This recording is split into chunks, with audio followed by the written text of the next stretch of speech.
એક બાપે એની દીકરીને છે ને 500 રૂપિયાની નોટ આપી અને પછી કીધું બેટા સાચવીને મૂકી દેજે,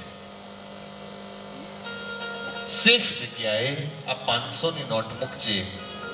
એટલે 2-5 દિવસ વીતી ગયા પછી એના બાપે એની દીકરીને પૂછ્યું બેટા મેં તને પેલી 500 ની નોટ આપી હતી તે ક્યાં કઈ સેફ જગ્યાએ મૂકી છે?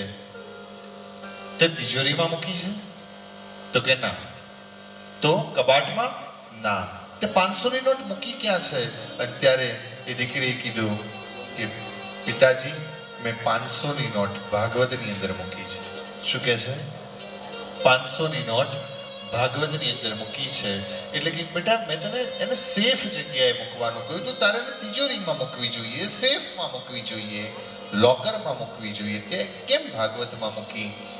એટલે છોકરીએ બહુ સરસ જવાબ આપ્યો જે મારે તમારે સમજવાનો છે. એણે કહ્યું કે પપ્પા જે ચોર હશે ને એ ભાગવત ખોલશે નહીં અને જે ભાગવત ખોલશે એ ચોર રહેશે.